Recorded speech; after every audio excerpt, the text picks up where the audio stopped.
తెలుగు రాష్ట్రాల్లో రాబోయే 2 రోజులు ఎండల తీవ్ర రూపం దాల్చనున్నాయి. భారుడి భగభగలు మరింత పెరిగే అవకాశం ఉందని విపత్తుల నిర్వహణ సంస్థ ప్రజలను అప్రమత్తం చేసింది. ముఖ్యంగా ఉదయం 11 గంటల నుంచి సాయంత్రం 4 గంటల వరకు ఎండ తీవ్రత గరిష్టంగా ఉంటుందని, ఆ సమయంలో అత్యవసరమైతే తప్ప బయటకు రావద్దని సూచించింది. ప్రయాణాలు పెట్టుకునేవారు తమ ప్రణాళికలను వాయిదా వేసుకోవడం మంచిదంటూ స్పష్టం చేసింది.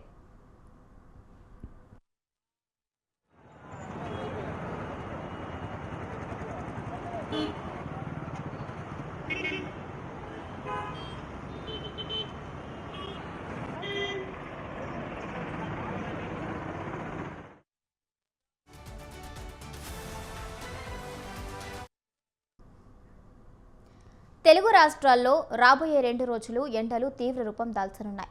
భానుడి భగభగలు మరింత పెరిగే అవకాశం ఉందని విపత్తుల నిర్వహణ సంస్థ ప్రజలను అప్రమత్తం చేసింది. ముఖ్యంగా ఉదయం 11 గంటల నుంచి సాయంత్రం 4 గంటల వరకు ఎండ తీవ్రత గరిష్టంగా ఉంటుందని, ఆ సమయంలో అత్యవసరమైతే తప్ప బయటకు రావద్దని సూచించింది. ప్రయాణాలు పెట్టుకునేవారు తమ ప్రణాళికలను వాయిదా వేసుకోవడం మంచిదని స్పష్టం చేసింది.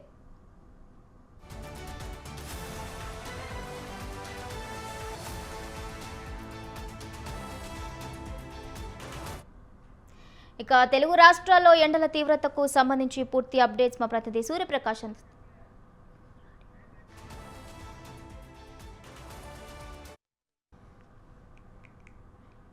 నేడు ఏపీలోని 119 మండలాల్లో తీవ్రమైన వడగాలులు వీచే ప్రమాదం ఉందని, మరో 155 మండలాల్లో సాధారణ వడగాలుల ప్రభావం ఉంటుందని అధికారులు అంచనా వేస్తున్నారు. ఇక ఈ వేడిగాలుల తీవ్రత జనజీవనాన్ని అతలాకుతలం చేసే అవకాశం ఉన్నందున వృద్ధులు, గర్భిణీలు, చిన్నపిల్లలు మరింత జాగ్రత్తగా ఉండాలని నిపుణులు హెచ్చరిస్తున్నారు.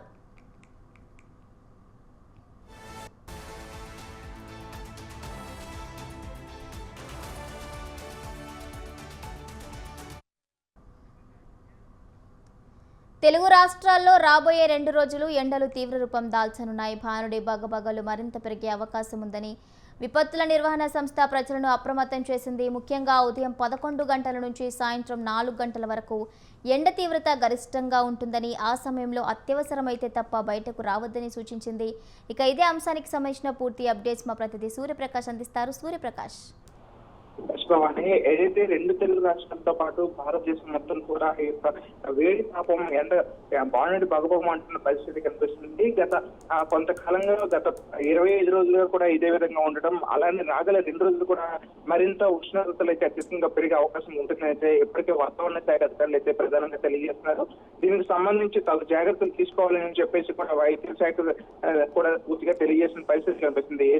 ఎక్కడైతే ప్రధానంగా మనం ఏదైతే ఉమ్మడి విశాఖ జిల్లా కావచ్చు, అలానే ఉత్తరాంధ్ర మొత్తం కూడా మరింత వడగాలులతో వీచే విధంగా అయితే మరింత ఉక్కపోతతో కూడిన వేడి అయితే అత్యధికంగా ఉంటుందని చెప్పేసి అయితే ప్రధానంగా వాతావరణ శాఖ తెలియజేస్తాం. ప్రస్తుతం ఇప్పటికే 46 నుండి 47 డిగ్రీలు ఉష్ణోగ్రతలు, అధిక ఉష్ణోగ్రతలు ప్రధానంగా అయితే నమోదవుతున్నాయి. దాంతోపాటు అవతల గుంటూరుతో పాటు కృష్ణా జిల్లాలో, ఉభయ గోదావరి జిల్లాలు సైతం కూడా ఇదే విధంగా అత్యధికమైన వేడితో ఉండడం అయితే బాగుండి భగభగంతో అయితే దాదాపు ప్రజలంతా కూడా బిక్కుబిక్కుమంటున్న పరిస్థితి కనిపిస్తుంది. ఉదయం ఏదైతే 9:30 నుండి 10 సమయం నుండి సాయంత్రం 4 వరకు కూడా బయటకు వచ్చే పరిస్థితి ఎక్కడ ఉండే పరిస్థితి లేదు. ఉదయం పొద్దున్న ఎక్కిన దగ్గర నుండి కూడా ఇదే విధంగా ఉండడంతో ఎవరు కూడా బయటికి రావాలని కూడా భయపడుతున్న పరిస్థితి కనిపిస్తుంది. ప్రధానంగా రోడ్లన్నీ కూడా దాదాపు అన్ని ప్రాంతాల్లో కూడా ఖాళీ అవుతున్నాయి. పనులు చేసుకోవడానికి కూడా బయటికి వెళ్లాలని కూడా అంతా కూడా ఇబ్బందులు అయితే ఎదుర్కొంటున్నారు.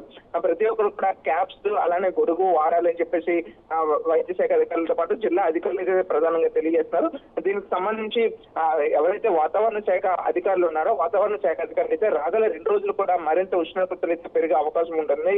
అలానే 176 మండలాల వరకు కూడాను ప్రతి మండలంలో కూడా మరింత ఉష్ణోగ్రతలు ఎక్కువగా వడగాలతో వీచే విధంగా అయితే అత్యధికమైన వేడి ఉంటుందని చెప్పేసి, దాంతోపాటు ఏదైతే ఉష్ణోగ్రతలు 45 నుండి 48 డిగ్రీలు పెరుగుతూ పాటు దాంతోపాటు ఆ ఫీల్డ్ అనేది అయితే 60 డిగ్రీలు ఉండే విధంగా అయితే ఎక్కువ వేడి కూడా ఉండే అవకాశం కనుక ప్రజలంతా కూడా అప్రమత్తంగా ఉండాలని చెప్పేసి ప్రధానంగా తెలియజేస్తారు. దీనికి సంబంధించి ఎవరైనా సరే బయటికి వెళ్ళేటప్పుడు క్యాప్ కానీ గొడుగు కానీ వాడాలని, వాటర్ కూడా ఎక్కువగా తీసుకోవాలని చెప్పేసి అయితే కొబ్బరి నీళ్లు, మజ్జిగ అయితే ఎక్కువగా తీసుకోవాలని కూడా ప్రధానంగా తెలియజేస్తారు.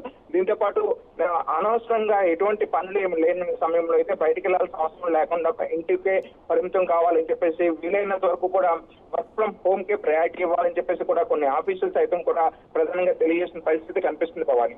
Right, thank you Suryaprakash, thank you for the updates.